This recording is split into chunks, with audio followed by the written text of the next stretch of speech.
Boa noite, pessoal. Sejam todos muito bem-vindos ao segundo dia do curso de Introdução à Literatura Nonsense.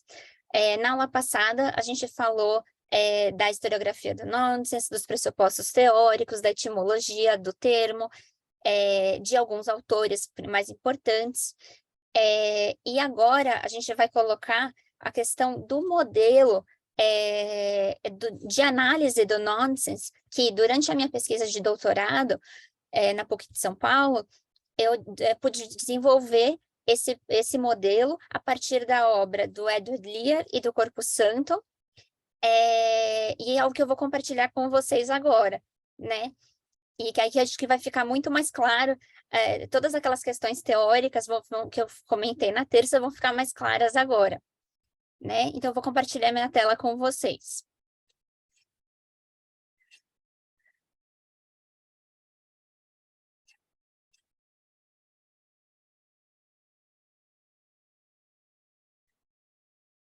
Bom,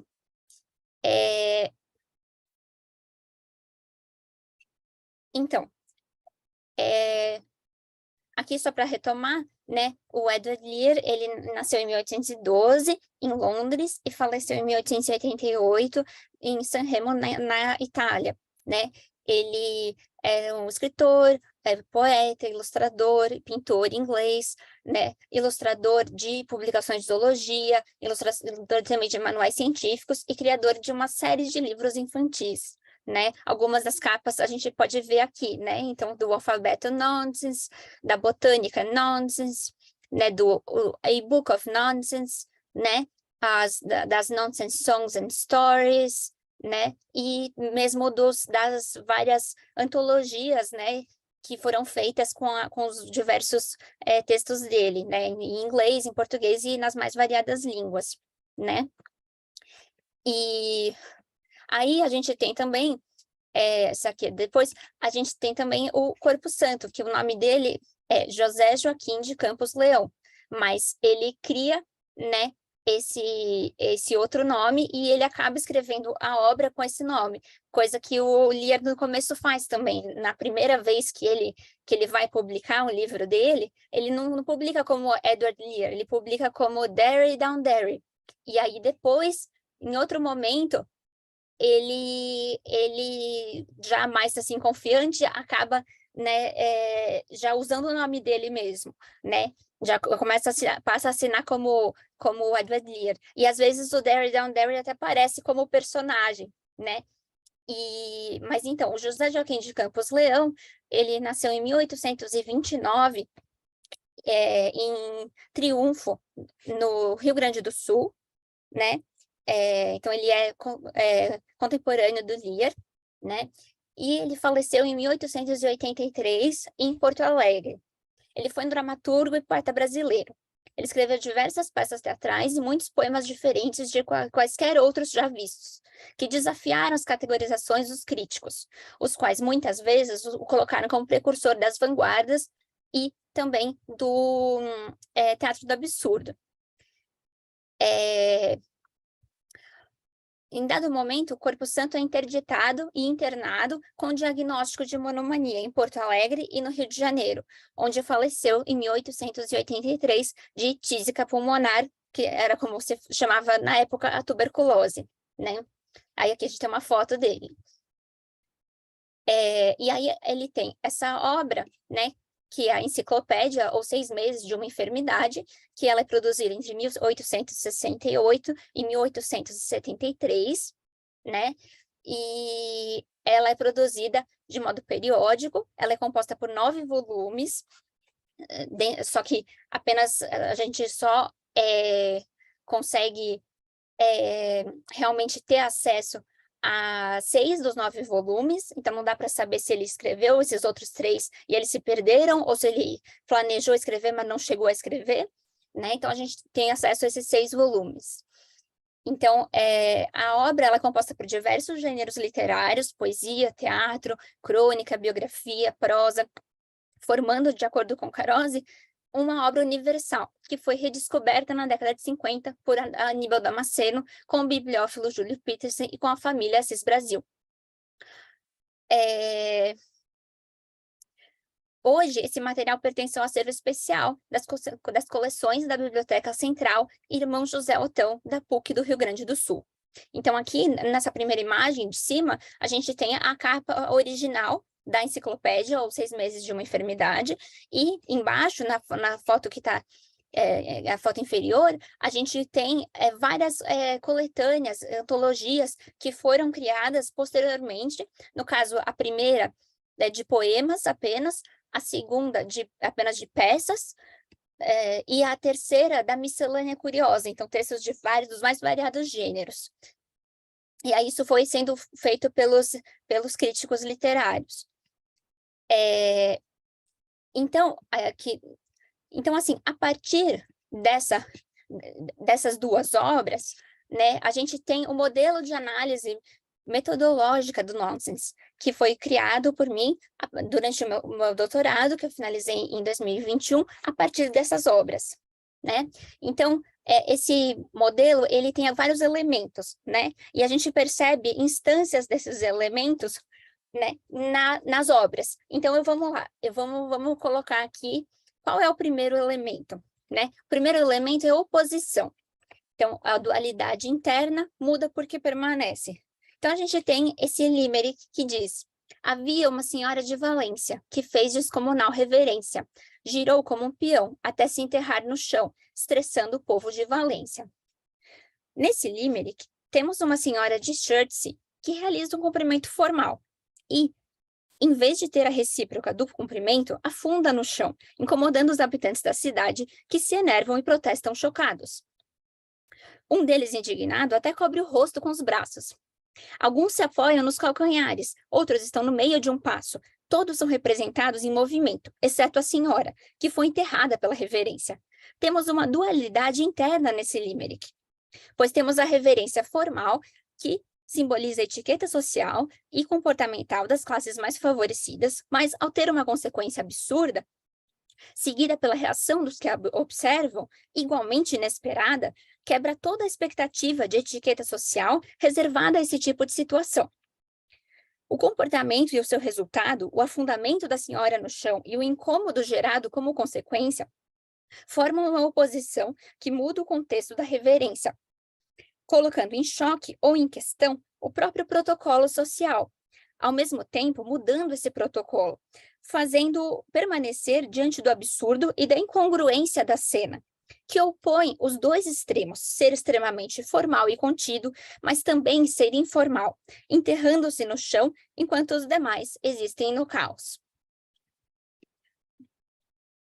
O segundo elemento desse nosso modelo de análise são os opostos, né? Então, aqui nesse limerick a gente tem: havia um velho num terreno elevado, que raramente ou nunca ficava parado.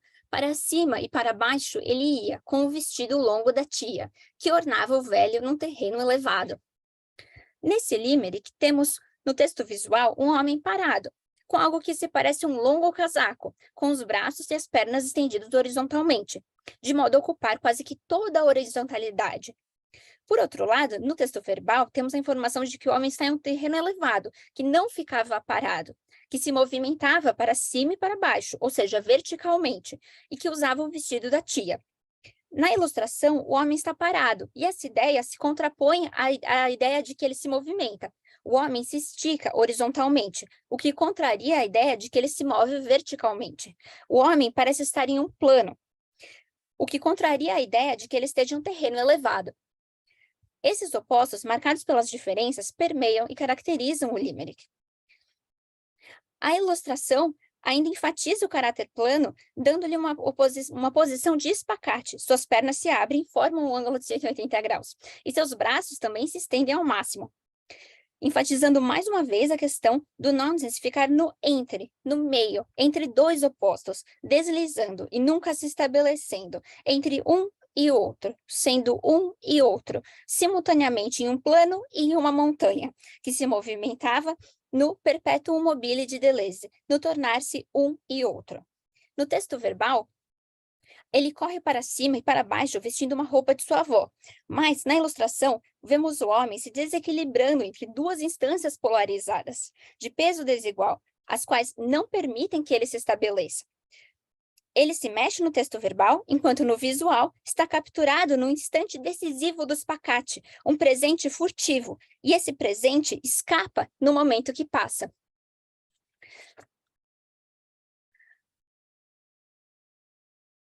O terceiro elemento do nosso modelo é a união de opostos. Então, nesse limerick, temos o seguinte: havia um velho com uma barba que disse, é como eu temia, 2 corujas e uma galinha, 4 cotovias e uma carriça construíram ninhos em minha barba. Nesse texto, a posição do homem sugere movimento, como se fosse capturado em um momento suspenso no tempo. Né, ele está prestes a sentar na cadeira que se encontra atrás dele. Ele está na ponta dos pés, né, sendo puxado pelos braços que são estendidos para trás e repuxado pelo peso da barba, com diversas aves nela pousadas. A posição sugere movimento, né? Mas no texto verbal, temos um homem caracterizado apenas por ter uma barba, afirmando ter ocorrido o que ele já receava. Diversas aves pousaram em sua barba e nela construíram ninhos. Temos aqui uma série de pares opostos. Homem em pé versus homem sentado, homem prestes a sentar versus homem levantando-se, peso da barba pendendo para frente versus homem sendo puxado para trás, barba do homem versus ninho de pássaros. Todos esses opostos se encontram no meio do caminho, no ponto de contato, no tornar-se ilimitado, no puro devir, no puro tornar-se. Esse ser excêntrico, né, representado pelo homem, que não habita o centro, mas a lateral da ilustração, tem seu paletó e a posição de seus braços estendidos para trás, remetendo à ideia de um impulso para voar. O homem, apesar da posição em desequilíbrio e de estar bem próximo a uma cadeira, não se senta, mas não voa. Tampouco se coloca exatamente em pé, mas não cai. O conjunto de elementos descritos não oferece ideia sobre a forma como ele poderia sair desse oxímoro visual.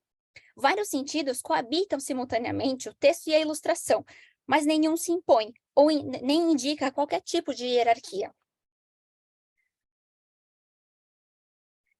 Depois, nós temos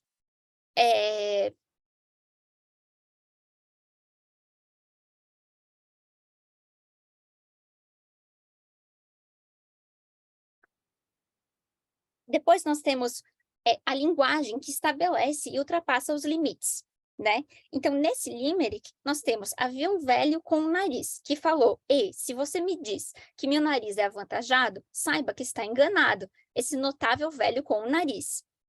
Então, aqui nós temos um homem que é caracterizado por ter um nariz, algo curioso, pois todos os homens têm nariz. Então, essa característica não poderia ser usada para diferenciar esse homem dos demais.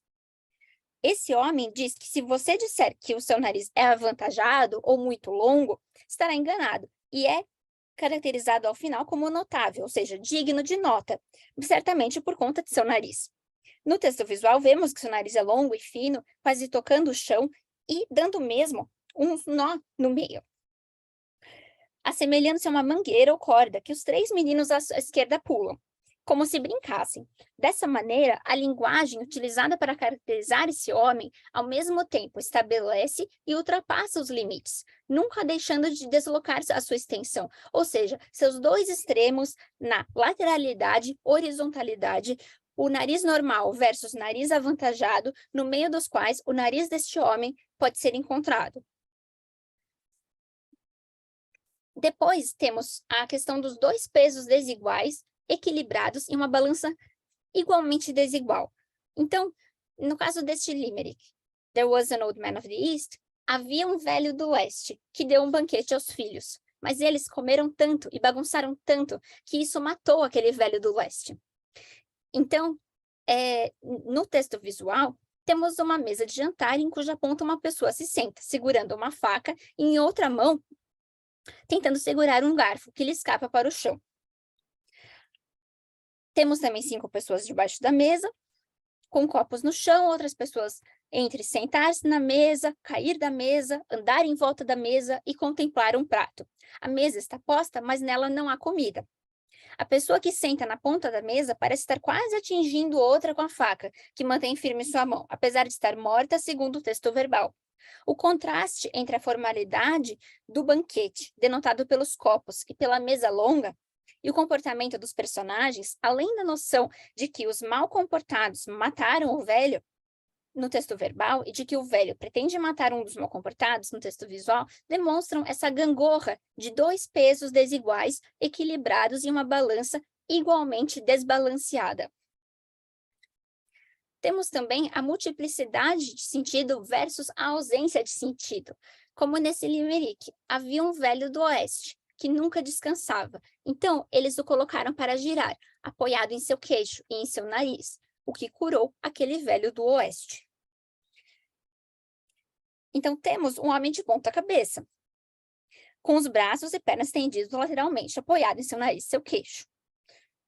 Dois homens que seguram suas pernas parecem estar em movimento, pois estão no meio de um passo, com uma perna à frente da outra. Temos aqui representado o mais importante elemento desse modelo de análise, a multiplicidade de sentido versus a ausência de sentido, definida pela tensão constante entre excesso e ausência de sentido, pela simultaneidade, espelhamento, que fazem esse homem pairar entre a presença e a ausência de sentido, pois ele não consegue repousar e a solução proposta para o problema é girar seu corpo de ponta cabeça, apoiado em seu queixo e nariz, algo que, além de não proporcionar nenhum conforto nem descanso, só o faz ficar mais cansado e precisar mais ainda de descanso. Se está cansado, não deveria ser curado por se cansar mais.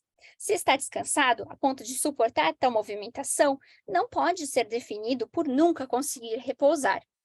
Então, fica sempre nesse entre, né? Aí temos também a questão dos paradoxos, como nesse limerick. Havia um velho da Espanha que odiava problemas e dores. Então ele se sentou em uma cadeira, com os pés para o ar. Essa ombrófila pessoa velha da Espanha.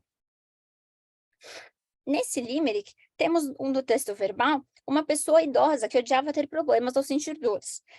Então ela sentou numa cadeira, com seus pés suspensos no ar. Ao final, ela é caracterizada como umbrageous, ou seja, pessoa facilmente ofendida, no texto original.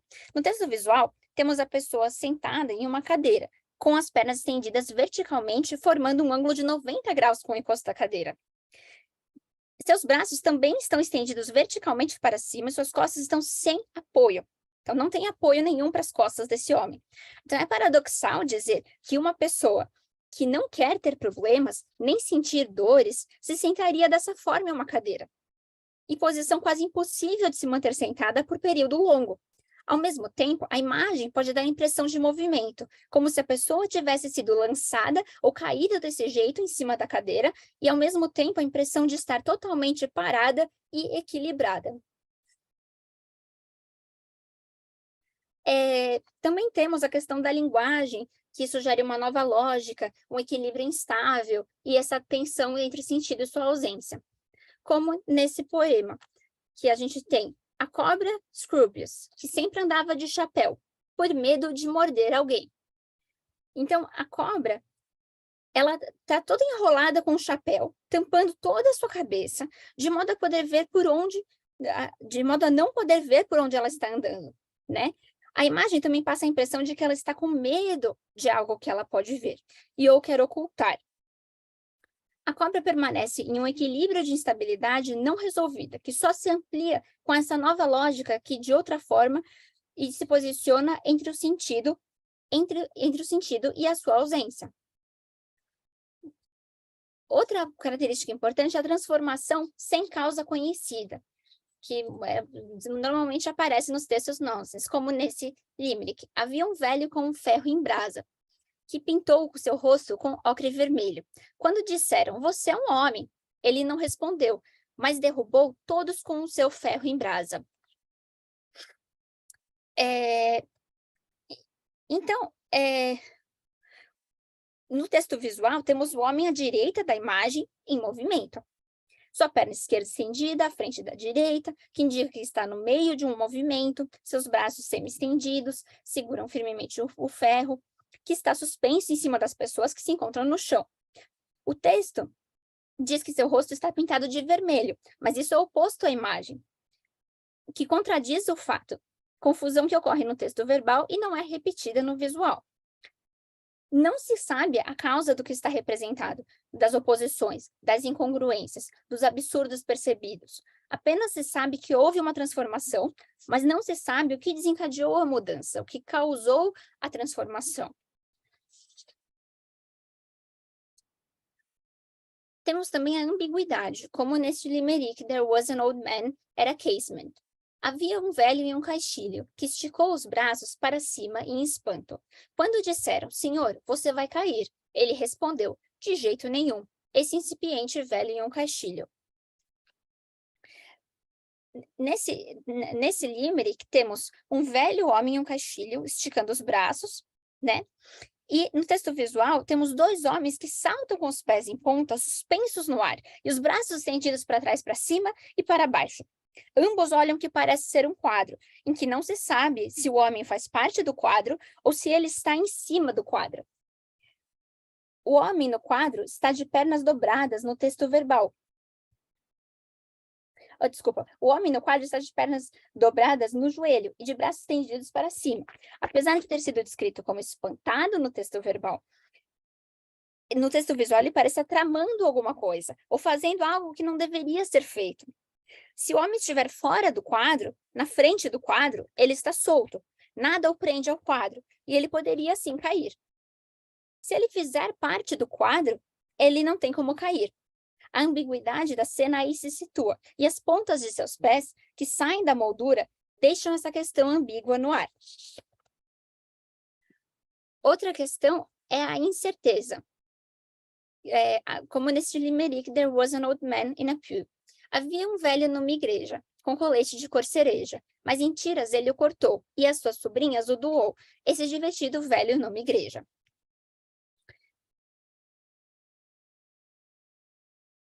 Temos ao centro da imagem um homem de calças e suspensórios com dois pedaços de tecido com estampa de bolinhas em sua mão. As mulheres que o rodeiam usam saias, duas delas com estampa de bolinhas, uma pendendo para trás e puxando o pedaço de tecido, e outra na ponta dos pés, tentando alcançar o tecido. Uma delas, de saia lisa, segura um pedaço de tecido de bolinhas e aparenta voar, totalmente desprovida de peso e suspensa no ar. Não se tem o motivo pelo qual ele decidiu distribuir os pedaços de tecido para elas determinado. Também não se sabe por que elas pulam e voam. Temos apenas a transformação e vemos ela em progresso. Em tornar-se, enquanto acontece, e nada sabemos sobre o que passou, sua causa ou sua consequência. Aí também tem a questão da ausência de referências e o absurdo. Havia um velho de São José, tão cego que não via seu pé. Quando disseram, é seu sapato? Ele respondeu, é de fato? O indeciso de São José. Nesse texto, temos um homem que, por ser cego, era incapaz de ver seu pé. Quando alguém lhe disse, esse é o seu dedo, ele responde, é de fato, sugerindo a dúvida que acaba por caracterizar o homem como indeciso. Então, a dúvida caracteriza o homem. No texto visual, temos o homem à direita que se apoia em sua perna direita, enquanto sua perna esquerda está estendida, seu pé esquerdo é segurado pelo homem à esquerda, que aponta a ponta do seu pé esquerdo. A cena escapa a qualquer alusão a referências e remete ao absurdo da situação, pois um homem cego seria incapaz de ver qualquer coisa e sua cegueira não seria resolvida por alguém que caminha em sua direção e aponta, este é o seu dedo do pé. Até porque, na imagem, o homem está de sapato e não é possível ver seus dedos do pé. Supõe-se que eles estejam lá, mas não temos como ter certeza, e essa certeza certamente não virá da observação de um cego. Aí também temos a questão da fragmentação. Havia um velho de Brigg que comprou uma peruca sem fim, de modo que apenas seu nariz e o final de seus dedos pudessem ser vistos quando ele andasse por Brigg.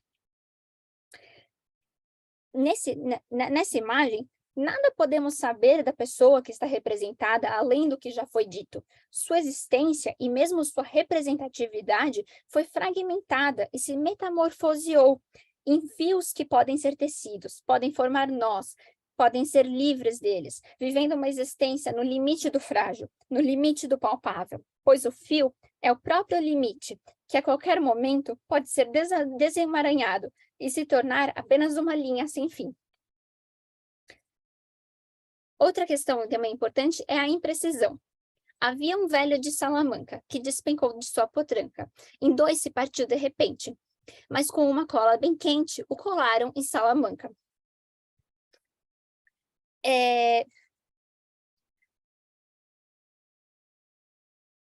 O próprio homem, ele tem os 4 membros suspensos no ar e é representado permanentemente separado de suas pernas, não parecendo ser capaz de resolver o dilema. Temos aqui, então, a imprecisão, pelo fato do momento pré-queda ou durante a queda não ser representado, mas apenas o momento pós-queda. Também temos a imprecisão da solução da tensão apresentada no limerick, que é apenas resolvida no verbal, né, que ele é colado com cola bem quente, mas não encontra nenhum indício de solução no visual, frustrando a expectativa de quem lê.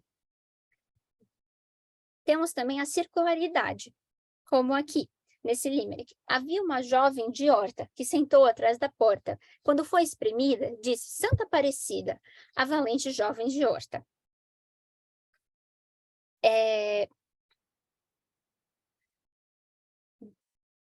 No texto visual, vemos a jovem representada no mesmo local estreito que a cadeira e a porta aberta ocupariam, em um vão estreito, do qual só pode sair se não tiver profundidade.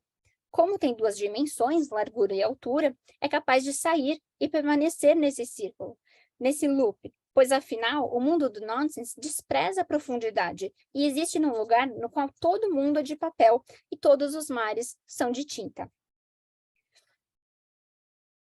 Inclusive nesse limerick em que ela senta-se casualmente no vão da porta e é espremida pela porta. A questão também da precisão imprecisa, que fica bem trabalhada como nessa receita da gastronomia nonsense, né? Que é como fazer torta de ambilongo, que diz o seguinte: pegue 1,8 kg. Digo, 2,41 kg de ambilongos frescos e os coloque numa panelinha de barro ou metal. Mais para frente, ele coloca: observe pacientemente até a crosta começar a entumecer e vá adicionando de tempos em tempos uma pitada de sal. Sirva num prato limpo e jogue tudo pela janela o mais rápido possível. Então, por um lado, por que tem a questão da precisão imprecisa? Por um lado, pela questão das palavras valise que são incorporadas aos ingredientes, da especificidade do material da panela, e por outro lado, pelos procedimentos, em que se menciona levar a frigideira para a sala e coloque-a no chão, né? Sacudir violentamente a frigideira, servir num prato limpo e jogar tudo pela janela o mais rápido possível. Sabemos exatamente o que deve ser feito, mas quando vamos fazê-lo, percebemos que estamos na areia movediça, onde quanto mais tentamos aderir à precisão, mais rápido nos afogamos. Outra questão importante é esse espaço tensional que os personagens do nonsense habitam, como neste limerick. Havia um velho que dizia: como eu posso fugir dessa vaca horrível? Eu vou sentar nesse degrau e continuarei sorrindo, o que pode amolecer o coração dessa vaca. Nesse limerick, temos no texto verbal um homem que quer fugir de uma vaca e acaba por sentar-se em um degrau sorrindo, em uma tentativa de amolecer o coração da vaca. No texto visual, temos a vaca que parece ser 3 vezes maior que o homem, representada em movimento, apoiada nas 2 patas traseiras e avançando em direção ao homem, enquanto o homem se encontra sentado em uma espécie de banco, com uma das pernas levantadas para cima, ambos os braços estendidos para trás e para cima, e um sorriso em seu rosto. Não temos referência desse tipo de comportamento diante dessa situação, ou de alguém que solucionou um dilema parecido com esse. A tensão permanece alta e não há ataque nem recuo. Outra questão importante é que, em vários momentos no nonsense, o que acontece é que o sentido que poderia explicar, ou poderia meio que explicitar uma situação, acaba sendo negado e o nonsense é atribuído, como nesse limerick. There was an old man of Whitehaven. Havia um velho da praia de Whitehaven, que dançou uma quadrilha com um corvo. Mas eles disseram, é absurdo encorajar esses pássaros. Então eles esmagaram aquele velho da praia de Whitehaven.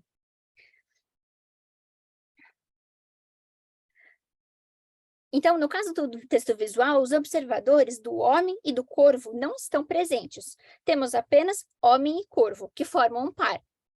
O homem é quase o reflexo simétrico do corvo, e vice-versa. Os dois lados de seu casaco repuxados lembram as asas do corvo, e ambos estão com os pés suspensos no ar e inclinados um em direção ao outro, sugerindo simetria e igualdade. Na imagem, os dois são representados em suspenso e apenas dançam. Não há punição ou censura na imagem, apenas no verbal. O nonsense é atribuído ao que se passa e não há questionamento do julgamento que é feito, ou da ausência de sentido que ocorre. A própria tentativa de atribuir sentido desconstrói o sentido referencial e reorganiza toda a série de referências que temos estabelecidas no mundo histórico ou mundo referencial de significantes e significados,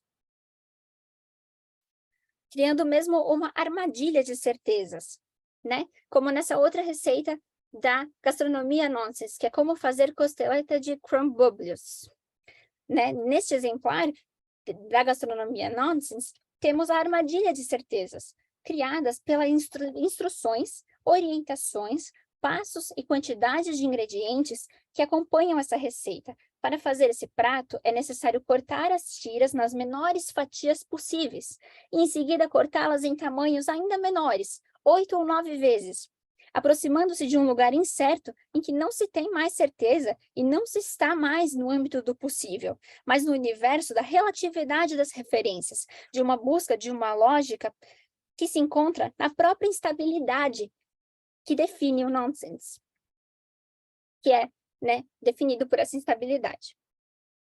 Outra questão muito importante é organizar o conhecimento e reafirmar a experiência, como, por exemplo, nesse exemplar das árvores nonsense, que é o pé de escova de roupa.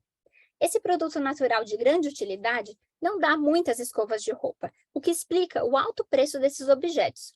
A natureza racefticíaca de um vegetal tão extraordinário naturalmente não precisa ser difundida. Nesse exemplar, temos a linguagem e o estilo classificatório encontrado nos manuais de botânica, que explicam quais elementos caracterizam a árvore, onde ela pode ser encontrada e outras informações.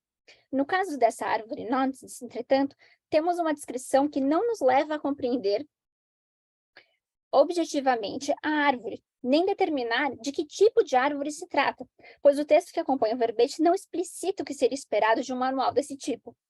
Mas dados acerca do que faz o leitor não necessitar de mais informações a respeito, acompanhado de palavras valise. Essa intenção de organizar o conhecimento a partir de outra série de referências ao mundo e de outra linguagem e outra lógica que reafirma a experiência e uma língua ouvida agora fora do poder, não mais a língua que predominou nas enciclopédias, nos manuais e nos tratados gerais de conhecimento sobre o mundo. Organiza um conhecimento fragmentário, particular, a partir de uma reafirmação da experiência que eternamente desliza entre dois extremos e não encontra o repouso. Outra questão muito importante aqui também é a questão da forma tradicional versus o conteúdo não tradicional, que aparece nesse exemplar da Botânica Nonsense, né? Em que temos a forma tradicional dos manuais de botânica e da nomenclatura científica em latim, trazendo um conteúdo não tradicional, composto por plantas que se mesclam a animais e objetos domésticos. No primeiro, temos um lírio que se mistura com tigres, e no segundo, uma planta que se mistura com uma escova doméstica. Outra questão também importante é a violência, como neste limerick. Havia um velho Didi, que era tristemente importunado por uma mosca. Quando ele disse, eu vou me coçar, eles lhe deram um machado, o que entristeceu aquele velho Didi. Então, temos um homem incomodado por uma mosca no texto verbal e se entristece ao receber o machado. No visual, a gente tem também esse homem interagindo com o outro, apontando a mosca, que é quase do tamanho de metade da sua perna, enquanto o homem à direita dá um passo para frente e avança com o braço para cima, que segura o machado. Sugere que o machado resolverá a questão tensão-mosca, a tensão homem-mosca, né? E, de qualquer forma, é a violência sugerida, né? Tanto pelas pernas levantadas dos dois, quanto pelo braço levantado com o machado, que parece exagerado para dar conta de uma mosca, e também parece incongruente não permitirem que o homem se coce, né? Outra questão importante é a presença do autor como personagem, como nesse longo poema de Lear. How pleasant to know Mr. Lear. Nesse poema temos a presença do autor como personagem, que é descrito pelo eu lírico em detalhes, em suas diversas características e elementos nonsense. Na ilustração, Edward Lear mostra o seu nome costurado em um chapéu, para provar para um estranho que acredita que seu nome é apenas um pseudônimo e que Lear não existe, que o autor realmente existe. Aí, agora, então esses tópicos que a gente viu no Lear, agora vamos ver os tópicos no Corpo Santo, né? Os mesmos tópicos, começando pela oposição. Então, aqui está um excerto de uma peça do Corpo Santo que se chama Um Parto. Galante, que te parece o nosso pai Melquíades? É um homem divino, é o maior sábio do universo, valente como os mais valentes, ativo como o sol, amável como a mais amável princesa, interessante como o firmamento, bom como o melhor dos pais. Tu não te enganas, mas esqueceste de acrescentar, extravagante, desenvolto, às vezes como uma provocadora cobrinha. Nesse excerto da peça Um Parto, temos um exemplo de oposição, que caracteriza o personagem Melquíades, que é tanto amável e bom quanto uma provocadora cobrinha, oposição esta que perfaz sua personalidade. Essa oposição é característica do nonsense, que se sustenta na permanente tensão entre um oposto e outro, sem nunca ser solucionada, e existindo em suspenso nesse estado de poder ser tudo ou poder ser nada ao mesmo tempo. Agora, a questão dos opostos. No excerto da peça O Marinheiro Escritor de Corpo Santo. Faz-me o obséquio de dizer se o senhor Silvopla está em casa? Diz ou não diz? O senhor está enganado. Não vê aqui as armas imperiais? Acolá os reposteiros? Ali os editais? Em sua frente o livro-mestre ou da porta? Ou o senhor é da roça? Ah, isso é aquela coisa que se chama repartição pública. Onde vinha dar por engano? Numa repartição pública. Até quanto eu havia de pensar, eu que tive sempre medo desses bichos, como das jararacas da minha velha lavoura. Nunca mais pergunto pelo senhor Silvopla. Nesse excerto da peça O Marinheiro Escritor, temos um exemplo de opostos, em que Lávio, que busca Silvopla, que não aparece em nenhum outro trecho da peça, nem mesmo no início na lista de personagens, confunde a repartição pública com a casa do amigo que procura. Os referentes que o funcionário aponta nada significam para Lávio, que estabelece outra relação com os signos e não os reconhece da mesma maneira. A função social exercida por essa instituição não é compreendida por Lávio, que se comporta como se estivesse, de fato, na casa de um amigo. E também é interessante a gente notar que Silvopla, né, parece s'il vous plaît, né, em francês. Né, o pedido, né, de por favor, que é muito interessante. Então, a pessoa que ele busca, né, é esse senhor com esse nome que, né, tem toda essa questão da reverência, a questão da educação, a questão da etiqueta, né, de como se comportar, né, e ele não está lá, né, então, é a questão dos opostos. Então, outra questão é a união de opostos, como nesta peça de Corpo Santo intitulada Um Assovio. Pronto. Então, que tanto me chama? Diabos te levem. É o amo mais impertinente que tenho visto. Cruzes, Ave Maria, já vou, já vou. Deixe-me tomar o meu quinhão de café. E tomo, porque estou transido de frio. Estou gelo. Quer derreter-me? Vai-te, diabo.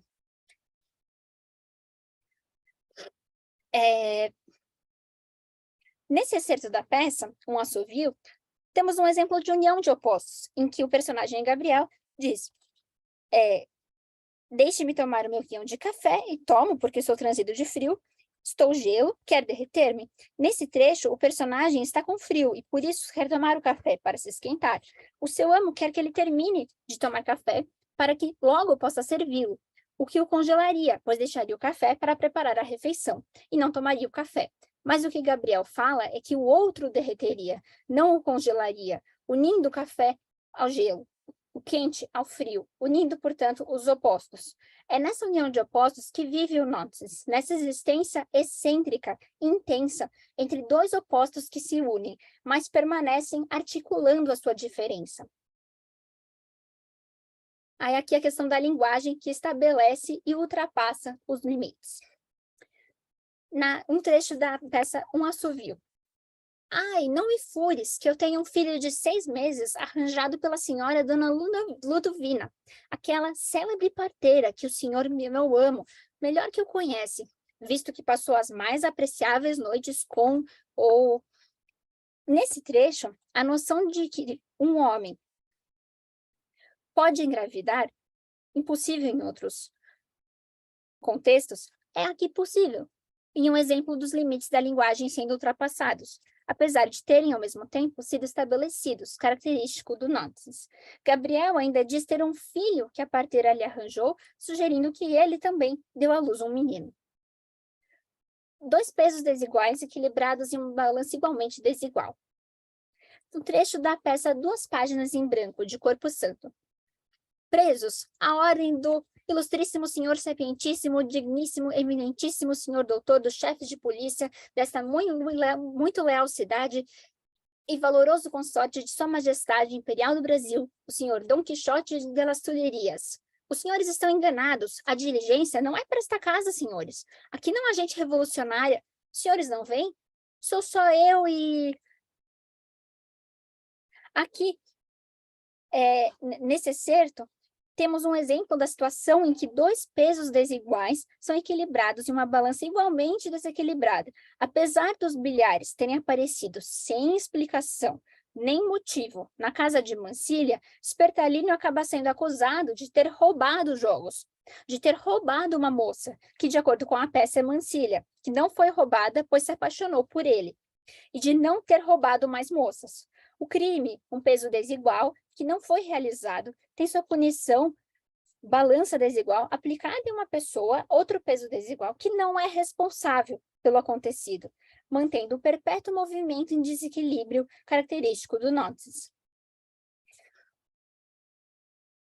Aí a questão da multiplicidade de sentido versus a ausência de sentido, em um trecho da peça Um Marinheiro Escritor.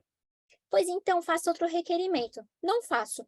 Este é o terceiro que submeti a despacho sobre o mesmo assunto. O primeiro teve um despacho inconveniente, por semelhante a este. O segundo não teve despacho.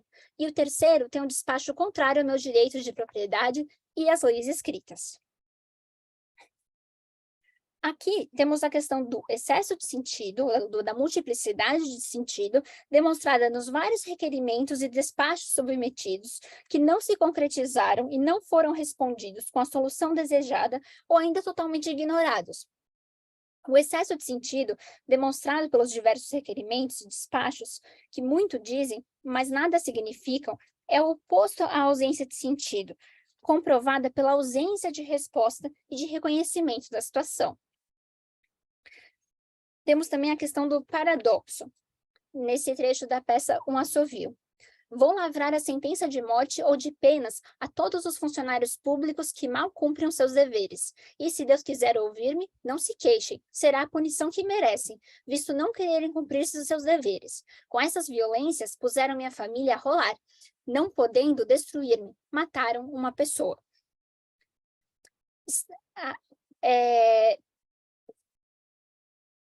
Aqui, na verdade, desculpa, tem dois trechos, né? Um trecho da peça O Marinheiro Escritor e outro trecho da peça Um Assovio.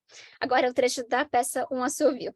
Estás gaiata, gaiatíssima, pois não basta nossa filha Esméria para nos entreter? Ainda queres mais filhinhas?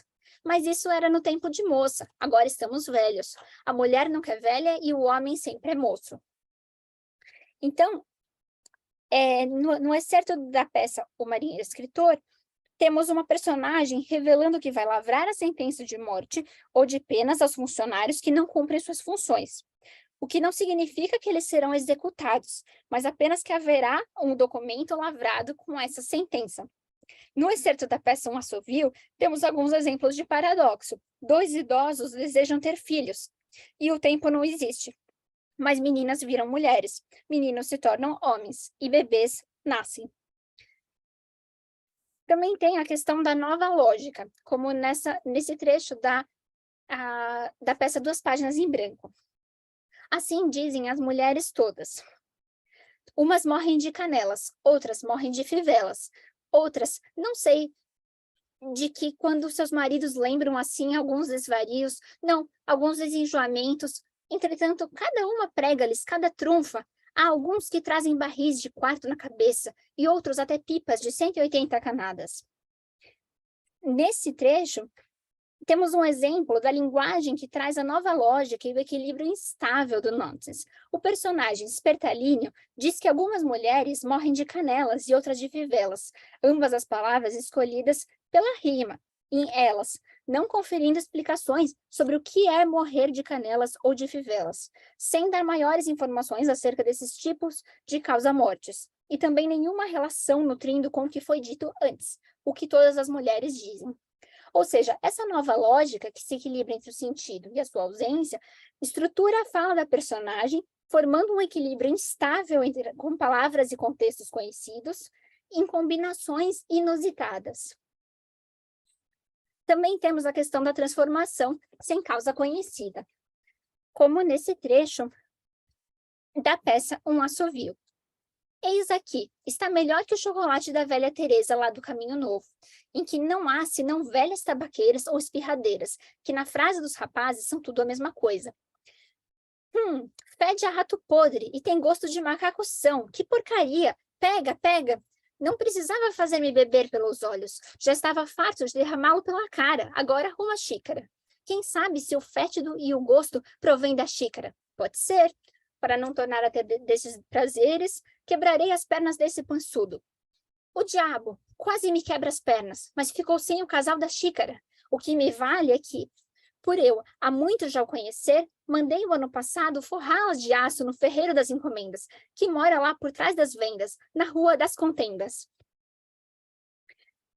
Nesse excerto, temos um exemplo de transformação sem causa conhecida, pois o café se transforma em algo com cheiro de rato podre, gosto de macaco-são, o criado toma o café, ora derramando pela cara, ora bebendo pelos olhos. Seu amo sugere que o gosto do café tem a ver com a xícara, não com os grãos, e Gabriel, mesmo conhecendo Fernando, por algum motivo achou por bem forrar xícara e pires de aço, mesmo sabendo que Fernando atira as coisas nele quando se irrita. E ao forrar a xícara e o pires, tornou-os mais letais e mais capazes de machucá-lo, atitude que não é justificada. O local em que encomenda o serviço também é totalmente arbitrário e poderia ter sido qualquer outro, sendo apenas determinado pela rima de encomendas, vendas, contendas, uma rima em endas. Temos também a questão da ambiguidade, como nesse excerto da peça Duas Páginas em Branco. Noivos não comem, senão na cama. Não bebem, senão na cama. Portanto, vamos para ela e lá o fartarei. Esta agora é melhor, estou feliz. Não preciso gastar dinheiro nem trabalhar. Bebo na cama a mulher, visto também na cama a mulher. Divirto-me na cama com a mulher. Nesse excerto da peça Duas Páginas em Branco, temos um exemplo de ambiguidade, pois a personagem Mancilha afirma que homens não comem, senão na cama, e não bebem senão na cama, indicando que o que comem e bebem não é exatamente comida e bebida. Ambiguidade que é reforçada por Spertalíneo, que diz beber na cama a mulher e vestir a mulher. A ambiguidade é um recurso amplamente empregado no nonsense, sendo um procedimento formal que abriga a natureza do gênero nonsense de forma intrínseca, pois carrega o duplo sentido que nunca pode ser desfeito e a dupla possibilidade que pode ser levada a cabo simultaneamente sem prejuízo. Temos também a questão da incerteza, como nesse excerto da peça O Marinheiro Escritor. Um morto, um defunto, quem será, coitado? Está caído, está pobrezinho, que infeliz, como o veneno daquelas duas cobras cascavéis o puseram. Suas faces estão negras, seus olhos gotejam sangue, sua boca espuma, e ainda mais com as pernas inchadas. Pensavas que eu tinha morrido, não? Ainda estou vivo. Nesse excerto da peça O Marinheiro Escritor, temos o elemento da incerteza, nesse momento em que Manuel entra e encontra o que pensa ser um defunto. Um morto, um falecido, que na verdade não é uma pessoa que morreu, pois se levanta. e depois, chamado de defunto, saltita, ameaça e se torna defunto vivo. Ou seja, a certeza da diferença entre a vida e a morte, a claridade acerca do que é a morte e alguém falecido cai por terra, e todas as relações daí derivadas ramificam em uma incerteza em espiral que só aumenta, desencadeando o nonsense. Temos também a questão da ausência de referências, como nesse excerto da peça O Marinheiro Escritor. Meu compadre, ou meu amigo, se não quiser ser compadre, como também sou parteira, além de costureira, aviso que é necessário prevenir-se de enxoval, de olho, e do mais que se costuma usar em tais ocasiões para o seu bom sucesso. Não pode tardar, não lhe dou 15 dias, está a parir. Pode ser que nesses 3 dias tenhamos gente nova, e é homem. Sai-te daqui, feiticeira, esse diabo é capaz de me fazer enlouquecer. Tem a audácia de dizer que estou prenho, mas quem sabe? Quem sabe se é verdade? Eu, porém, não me lembro. Eu sei, parece, mas quem sabe? É certo que há 8 ou 9 meses, seguramente que a senhora dona Joanier Cota me disse que estava desconfiada de que eu estava pejado, mas é de crer que se enganasse.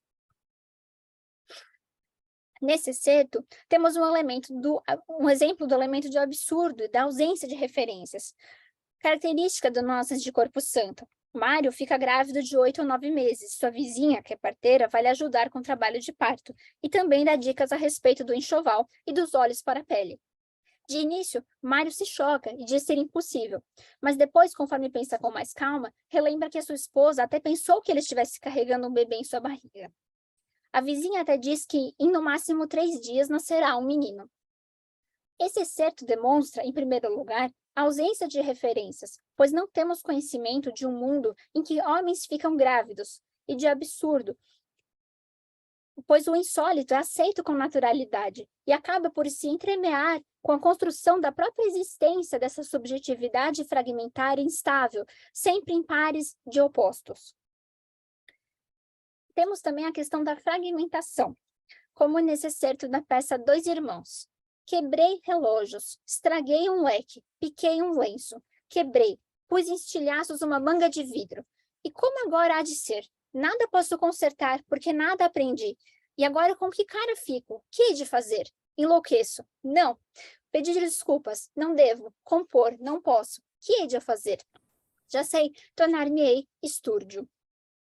Nesse excerto da peça Dois Irmãos, temos um exemplo de fragmentação, pois a personagem Quadrado realiza sua apresentação quebrando objetos retirados do público, o que causa uma fragmentação, ou mesmo uma quebra ou ruptura do que se espera diante do ato de testemunhar um espetáculo, que irá trazer uma composição para apresentar. Essa fragmentação é percebida em todas as esferas, na estrutura da peça, na estrutura dos personagens, na ausência de enredo, na ausência de finalidade ou mesmo de função ou papel, que culmina na fragmentação da percepção, da representação e da atribuição de sentido ao mundo. A questão da imprecisão também é colocada nesse excerto da peça O Marinheiro Escritor. Meu Deus, estou perdido. Essas mulheres me matam. Eu queria ver se passava por escritor. E elas rasgaram meu capote desde a gola até a barra. Estou perdidíssimo. Senhoras, vão-se embora, saiam daqui, desapareçam da minha presença. As senhoras mentem e com suas mentiras me prejudicam. Eu nunca as vi. Que mulheres impertinentes. Olhem que impostor, que figura. E que peça, mana, é o tal sujeito querendo fazer-se desconhecido de nós? Ah, olha, mana, ele quer ficar louco, tu vês? Parece um marinheiro bêbado. Ora, coitado, vamos dar-lhe o Christian? Nesse excerto da peça, temos um exemplo do elemento da imprecisão e da expectativa frustrada, pois Rapiválio, ao tentar se fazer passar por escritor, é desmascarado, e pouco depois acusa as mulheres que descobriram a verdade de serem mentirosas e de prejudicarem-no com suas mentiras, sendo que ele mesmo acabou de perpetrar uma mentira. O título da peça também é um exemplo, pois Rapiválio não é escritor, como vimos, e não é marinheiro. Apenas é chamado disso pelo seu comportamento que se assemelha a alguém bêbado e a um marinheiro, de acordo com as mulheres que o observam. Então, ao nos depararmos com essa peça, com esse título, teremos a expectativa de saber das aventuras de um marinheiro escritor frustradas.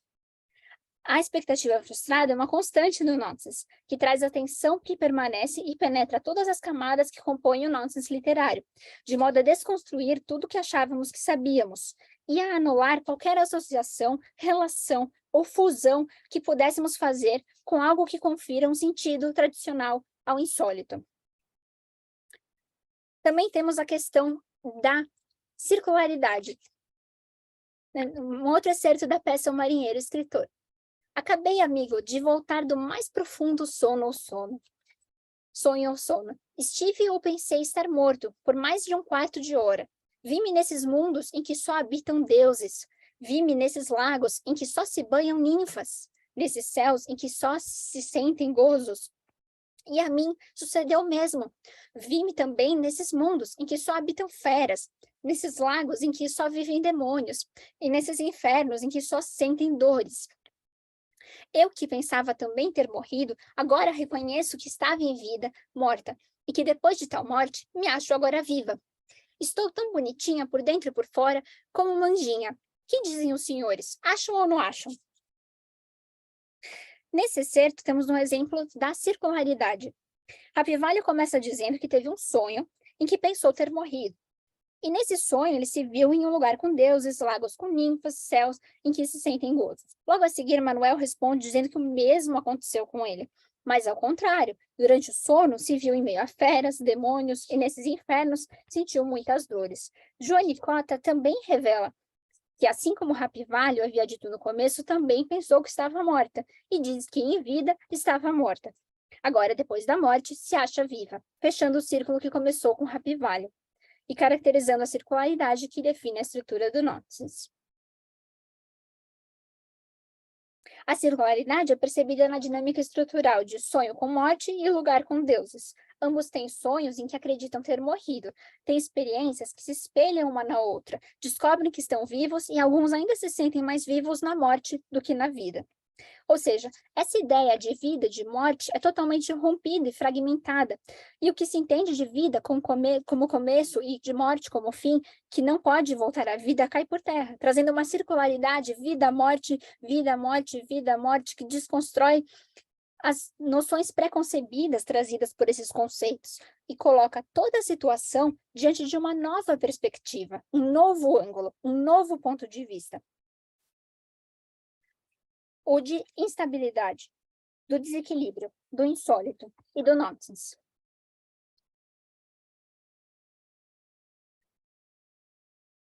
Temos também a questão da precisão imprecisa, como nesse excerto da peça Dois Irmãos. Quem? Vi sair há pouco daqui um desconhecido, pareceu-me certo amigo, mas quem era? O que lhe faz bem, senhor Quadrado, quando o senhor está atacado desse mal? Aqui as senhoras chamam padecimento ou sofrimento em suas faculdades mentais. Uma ajuda com pimenta, sal ou pimentão. Um críster ou cristel em seringa ou xeringa de repuxos de pimenta. Nesse excerto, temos um exemplo de precisão imprecisa, pois quando algumas mulheres perguntam a Quadrado que tipo de remédio toma quando se sente mal, algumas mulheres perguntam a Quadrado que tipo de remédio toma quando se sente mal, a resposta parece específica, mas pouco traz de precisão. Uma ajuda com pimenta, sal ou pimentão, uma seringa de repuxos de pimenta. O tratamento parece específico, mas na verdade nada pode fazer. Assim como a precisão imprecisa vista no nonsense, que pode até dar a quantidade precisa de um ingrediente em uma receita, mas o ingrediente é uma palavra valise que comporta mais sentido do que estamos preparados para nos apropriar no processo de construção da nossa subjetividade a partir da alteridade. Outra questão é a questão do espaço tensional, como nesse excerto da peça O Marinheiro e Escritor. Não te entendo. Dizes que queres isto. Apresento-te isto. E não te serves disto.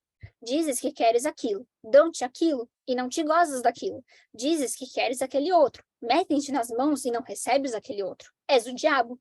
És um homem incompreensível ou a volubilidade em ação.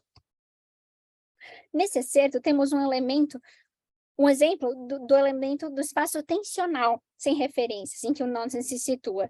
A personagem com quem a enciclopédia conversa está sempre no entre, no meio, entre o que pede, isto e aquilo, o que pede em seguida, não aceitando nada que lhe é oferecido, sendo caracterizado como a volubilidade em ação, por estar sempre em tensão entre duas coisas que nunca é resolvida e não ter clareza acerca do que quer. O que marca o nonsense que sempre paira na transitoriedade infinita, no tornar-se ilimitado, no puro devir. Temos também a questão do sentido negado e do nonsense atribuído, como nesse certo. Ah, Vossa Excelência é casada aqui com o senhor Mário, eu não sabia, supus que era solteira viúva. Com quem está? É casada. E quando quer outro marido? Não está aborrecida já aqui do senhor Mário? Não julgava tão ousado, senhor. Nem sei como, não me conhecendo, teve a audácia de entrar nessa casa. E tu toleras, marido, que este audaz te insulte. Pois tu não conheces esse homem? Não te lembras que foi o teu primeiro namorado? Nem pela imaginação me passava. Nesse trecho, temos uma situação incomum. A personagem Isolino se surpreende ao descobrir que Joanicota é casada e não viúva, entrando em sua casa sem conhecê-la e confundindo-a com a mulher de seus sonhos. O curioso é que, apesar de Isolino ser ex-namorado de Joanicota, ele quer agora se envolver com ela como se já não tivesse feito o feito antes, e ela, por sua vez, nem o reconhece, agindo como se nunca tivesse tido um relacionamento com ele.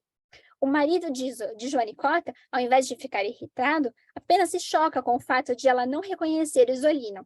Esse engano ou não reconhecimento é um evento comum no nonsense, pois nem sempre reencontramos o que já tínhamos conhecido e, sem linearidade nem temporalidade, com o presente eterno da grande temporalidade, não se pode contar com regras como causa e consequência.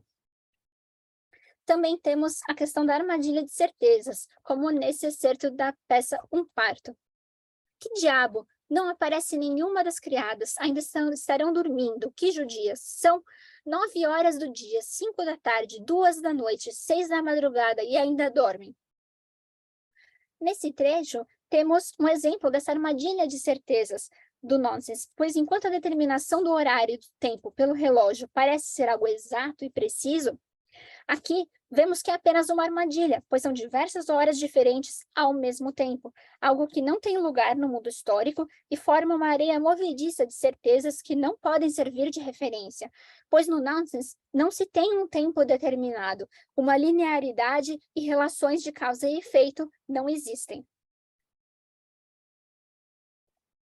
Outra questão importante é a questão da organização do conhecimento e reafirmação da experiência, como nesse excerto da peça Um Parto. Sinto, às vezes, certo estreitamento no canal que conduz ao estômago. Tenho querido atribuir a falta de certo ato, mas, ao mesmo tempo, lembra-me que as crianças, os velhos, as velhas, os doentes, os que viajam pelas campanhas, os que estão em guerra, não praticam tais atos. Entretanto, sei de muitos que padecem igual incômodo. Consequentemente, devemos crer que a razão principal não é essa. Talvez provenha das qualidades dos próprios líquidos e das carnes de que nos alimentamos e até das casas em que moramos e mesmo das pessoas que nos servem ou a quem mais praticamos. Nesse trecho, temos nesse excerto da peça Um Parto, em que Melquíades tenta organizar seu conhecimento acerca do que causa essa sensação de que padece e, ao mesmo tempo, reafirma sua experiência ao dizer que esta falta de certo ato que sente é compartilhada por outros e talvez, apesar de reafirmada em sua posição, não tenha sido justificado. A tentativa de se nortear por um conhecimento individual é própria do nonsense, que traz o ser humano fragmentado, encontrando a sua identidade no outro e no descompasso criado por essa interação. Podemos dizer, então, que a vontade de reorganizar o conhecimento de uma forma que seja fragmentada, não linear, circular, arbitrária, imprecisa, incerta, desequilibrada e paradoxal perpassa o processo de construção dessa visão de mundo que deu origem à obra, que situa o sujeito no universo nonsense e o faz atribuir sentido diferente às coisas que já conhecia, adotando novas coisas para compreender, e a se construir nessa trajetória de autoconhecimento enquanto atribui sentido ao mundo e reorganiza as referências aos signos a partir de uma outra lógica, a lógica do eterno tornar-se, do eu-outro, da união simultânea de opostos, que quer ser tudo e nada ao mesmo tempo. Também temos a questão da forma tradicional versus o conteúdo não tradicional, como nesse excerto da peça Dois Irmãos. Tenho o prazer de apresentar-lhes o Senhor Quadrado, há pouco vindo da Europa, dos Estados Unidos, onde aprendeu a arte de tudo quebrar e nada endireitar. Quer fazer aqui algumas experiências. Quer diverti-los por alguns minutos. Será um pequeno espetáculo em uma das mais admiráveis artes. Nesse excerto da peça Dois Irmãos, temos a apresentação da personagem Quadrado, artista que aprendeu em suas viagens a arte de quebrar coisas. E de nada consertar, algo não tradicional, colocado em formato tradicional, de apresentar uma competência extraordinária desenvolvida ao longo da vida, que na prática é algo que qualquer um poderia fazer com um martelo. Ou seja, a noção de se apresentar como tendo algo único e diferenciado cai por terra, pois o apresentado é trivial. Mas, quando o trivial é feito insólito, estamos em um mundo às avessas, em que temos que tomar cuidado, pois não sabemos as regras dessa natureza, nem as do jogo de palavras. Também temos a questão da violência, como nesse excerto da peça Duas Páginas em Branco. Foi bom safarem-se. Ao contrário, havia de converter-lhes os braços em tacos e as cabeças em bolas, das pernas far-lhes-ia tripeças, e dos couros panos para estes bilhares. Nesse trecho da peça Duas Páginas em Branco, temos um exemplo de violência, em que Mansilla, muito brava, diz que caso as outras personagens não tivessem saído ou dela escapado, teria arrancado seus braços e suas cabeças e usado ambos como tacos e bolas. A pele também seria usada para forrar a mesa de bilhar. A tensão não resolvida de Nonsense é constante e, por vezes, é liberada nesses momentos de violência. E também temos a questão da presença do autor como personagem, como nesse excerto da peça O Marinheiro Escritor. Pois não hei de estar desgostoso, quando é certo que as maiores desgraças têm pesado sobre a minha pátria, pelas violências que há 2 anos seguramente hei sofrido em meus direitos. 3 requerimentos hei apresentado para ter sempre dinheiro com que cubra as minhas despesas, e não tenho podido conseguir. Se eu pedisse por esmola, mais aluguéis de uma das minhas propriedades é espécie de crueldade. Pedi que se mandasse buscar minha família há tanto tempo, porque padecia todos os dias em razão de sua ausência. E o que tem feito o governo? Nada. Visto que em 2 dias estaria aqui, e este fato teve lugar há talvez 15. Deixo de parte fatos anteriores, porque é desnecessário narrá-los para censurar o procedimento de quem há desprezado os meus mais sagrados direitos. E calar-me-ia, e nada diria, se não tivesse consciência dos grandes e numerosos serviços que hei prestado à pátria, os quais não são ignorados nem pelo governo, nem pela nação, nem mesmo pelos estrangeiros. É um homem universal que em sua província, depois de como tal reconhecido, para com o qual se tem sido miserável e praticado as maiores vilanias. Então, nesse excerto da peça O Marinheiro Escritor, temos uma fala que reflete claramente a presença de José Joaquim de Campos Leão, o Corpo Santo, como personagem. E uma fala que reflete seus problemas com a interdição, a perda de seus direitos e as batalhas com a justiça pelas quais passou em vida. A presença do autor como personagem, característica do Nonsense, pode ser percebida na obra de Corpo Santo, tanto em seus poemas quanto em suas peças, e é algo que revela que ele se percebe no outro, se identifica com o diferente, e articula essa diferença para construir a sua identidade dentro do Nonsense. Dessa forma, a gente pode colocar que tanto Edward Lear quanto Corpo Santo, juntos, criam o paradigma Nonsense. A estrutura do Nonsense é o caminho, não o destino. A metodologia criada dá acesso a epistemes críticas e a novos paradigmas de análise, com atenção especial à semiose das estruturas e à metagramática do Nonsense. Com o paradigma de análise proposto, o que parece caos tem estrutura, e tentamos decifrar esses padrões estruturais por meio da estratégia dos estudos comparados da historiografia literária. Com a pesquisa em perspectiva diacrônico-sincrônica, com viés formalista e metodologia de análise característica do formalismo, podemos ver o estatuto da imagem como representação do inefável e o estatuto da palavra como imagem do corpo, da performance, como aleatoriedade ordenada. A palavra está no lugar da coisa, que remete à alteridade, à musicalidade, ao ritmo, à repetição, ao espelhamento, à simultaneidade, à reversão, à inversão, às séries, às referências, ao movimento de ir e vir sem deixar estar, à violência, à localidade geográfica, ao nome, à transformação sem causa, à face, ao duplo, ao corpo, ao nome. Ao nome como identificação pela e na linguagem, passível de manipulação, de jogo, de paradoxo, ambivalência, ambiguidade, necessita de oposição para se definir. Para pesquisar e refletir sobre o nonsense, não se pode pensar que já se sabe o que é o sentido, supostamente já conhecido, e focar apenas no que se supõe conhecer. É evidente que se aprofundar na questão do que se entende por sentido é benéfico, mas tentar descobrir o que ele é, analisá-lo, só faz com que caiamos nas armadilhas que o próprio nonsense cria. Devemos focar na estrutura e, a partir dela, o sentido será elucidado. A pesquisa sobre o nonsense é como um rio e seus afluentes. A água pode ser contida ou limitada por recipientes e assume a sua forma em caráter provisório. Mas o que a limita não a define nem explica a sua estrutura. O que explica o seu funcionamento interno são as partes e a relação entre elas e a forma como elas compõem, decompõem, justapõem o sentido e a sua ausência na linguagem literária nonsense.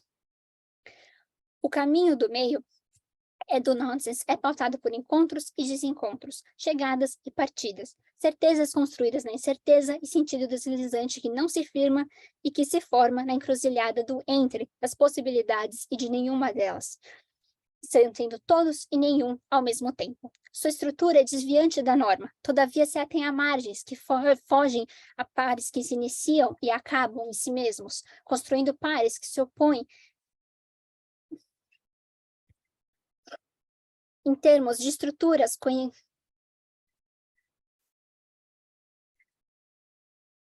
construídas em tessituras de semelhanças que não se deixam definir pela paridade de diferenças. Ao fazê-lo, se comunicam sem perder a articulação de sua diferença, enfatizando a coexistência do caminho em duplicidade, em ambiguidade, em ambivalência, em potência, em patchwork e mosaico, de caminhos e instâncias de sentido, que se constroem pelo movimento eterno, pelo paradoxo de puro devido deleuziano, que nunca se deixa estar em estado de suspensão. Esse estado, trazido por uma definição que o feche e pelo ser ilimitado de viver na superfície e desprezar a profundidade que exige, que não pode existir sem ser de outra forma, a definição de cima e de baixo. É nesse caminho sinuoso e íngreme que encontramos Edward Lear e Corpo Santo. É na fronteira, às margens, no limiar, que está o nonsense. Ele habita a fronteira e o tornar-se limitado. A língua estabelece e ultrapassa os limites, e o nonsense representa essa crise da representação do sentido na língua, resvalando na experiência da construção do sentido, na atribuição de sentido ao mundo, no registro desse processo, na organização desse processo e do caos do mundo, na desconstrução, decomposição, justaposição e coexistência extraordinária no limiar. Nessa crise ruptura fluida do nonsense, a transitoriedade e a fragmentação dominam, e o nonsense toma a forma do que lhe contém. Mas a forma não é o que o define, é a atribuição de sentido. Todas as coisas têm que respeitar as leis da forma que elas habitam, mas isso não significa que elas tenham que se restringir a essas regras. Toda arte não é coisa, está no lugar da coisa. A palavra está no lugar da coisa, é a presença, a ausência, sombra do que não foi e já está. Como nonsense, temos o empoderamento da língua e podemos ouvi-la fora do poder, na infância da linguagem. Edward Lear e Corpo Santo, cada um à sua maneira, acham formas de complementar a palavra com ilustração e performance corporal. As duas têm formalidades, convenções e tradições que são traduzidas esteticamente de formas diferentes. Aqui, para finalizar, eu coloquei alguns exemplos de obras e autores e artistas nonsense, né? Então, algumas obras de artistas nonsense, temos o Coleridge, Hoskins e o Taylor, como eu comentei na aula da terça-feira, Edward Lear, que por um tempo usou o pseudônimo Derry Down Derry, Lewis Carroll, né, que é o pseudônimo de Charles Lutwidge Dodson, José Joaquim de Campos Leão, que usou o pseudônimo Corpo Santo, Arthur Bispo do Rosário, um artista extremamente nonsense, Manuel Carlos Caran, um absurdista do sul do Brasil, muito interessante, sobre o qual eu estou pesquisando agora no meu postdoc, o Franz Kafka, James Joyce, Luiz Buñuel, com vários filmes, um que eu recomendo é o Discreto Charme da Burguesia, Daniel Carms e Edward Gorey e muitos outros.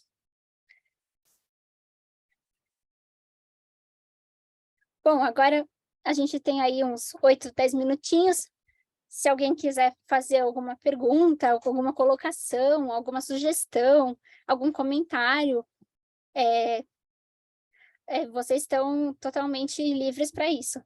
E eu agradeço muito pela presença de todos vocês e fico muito feliz por poder compartilhar essa minha pesquisa com vocês.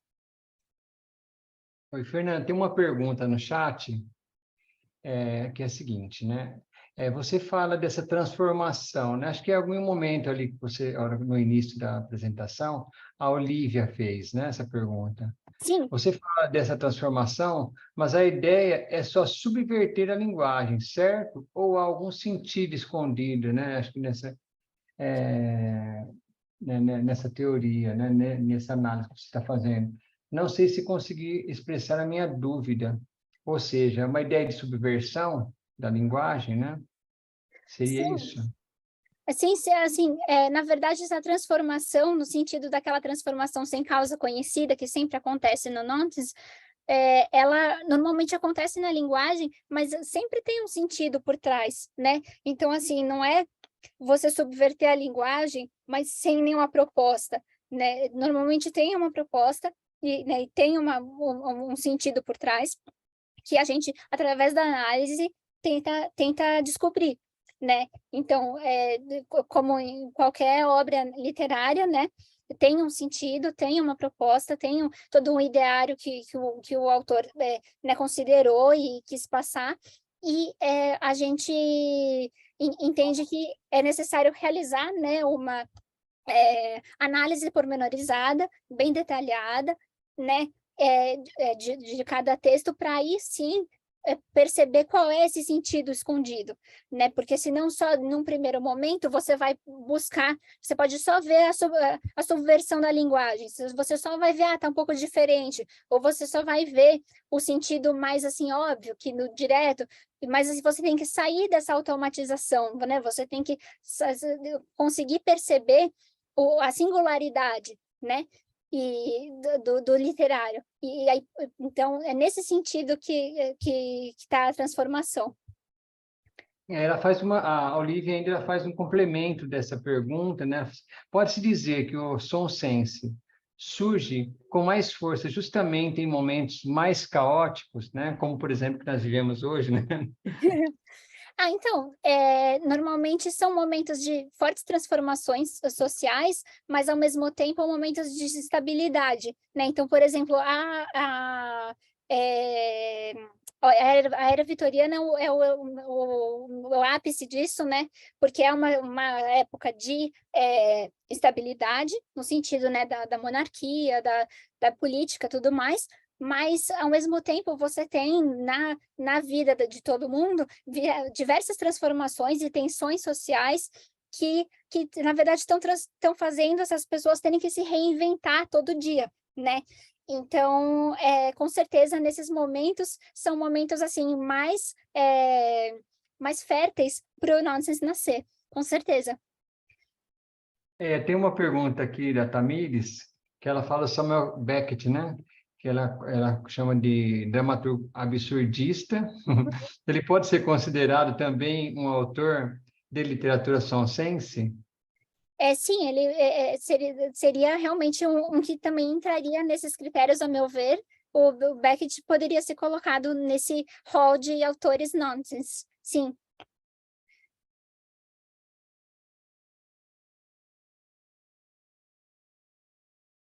Isso, caso mais alguém queira fazer pergunta, quiser entrar no ar, fiquem à vontade, né? Eu estou aqui observando aqui, tem mais uma aqui, deixa eu ver. Aqui,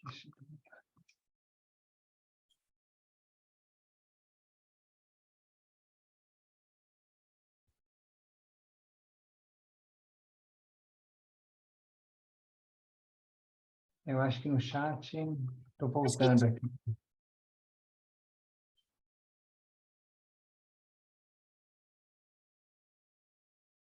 tem uma pessoa que fala aqui que a cena do quadro parece uma janela, né? Realmente pode ser, né? Uma janela e a pessoa ali sentada na janela, né? Entrando pela janela.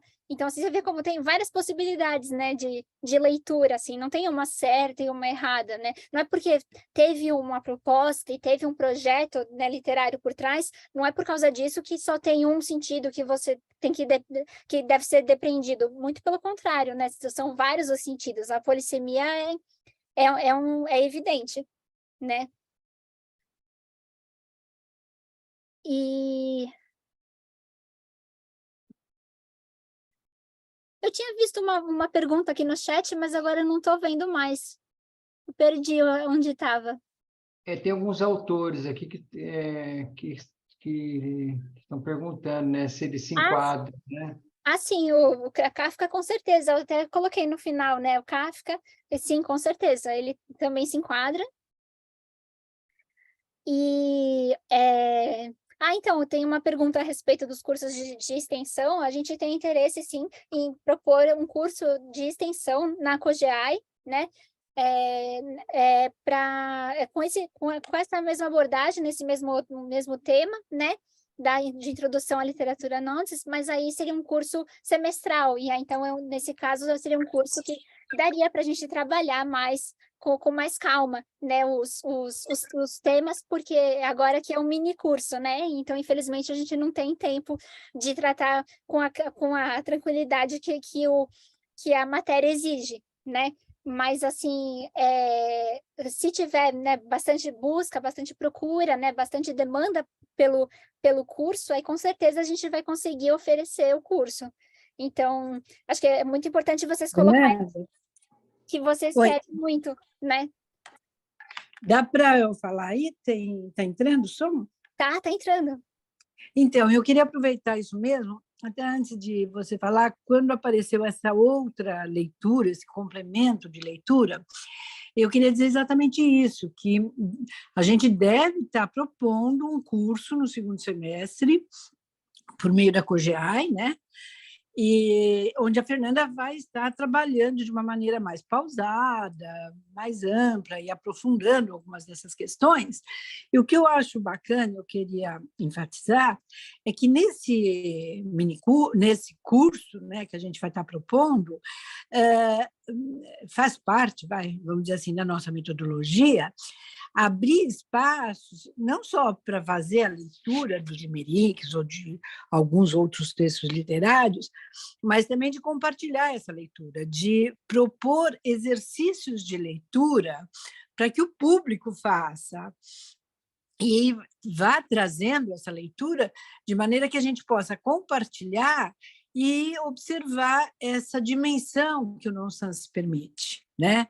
Porque, na realidade, esse trabalho da Fernanda, ele vai, lógico, quando você apresenta um trabalho, você vai fazendo recortes, né?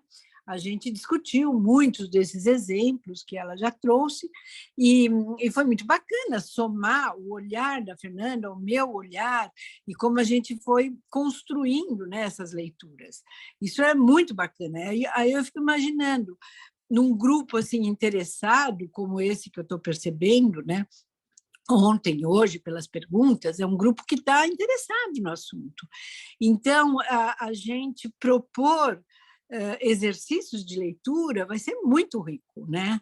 E então eu queria deixar aí o alerta, né, para vocês ficarem atentos e talvez a gente possa mesmo pegar, né, fazer o levantamento das pessoas que estão participando e enviar depois a divulgação do curso, que é quase certo que ele sairá no segundo semestre, né?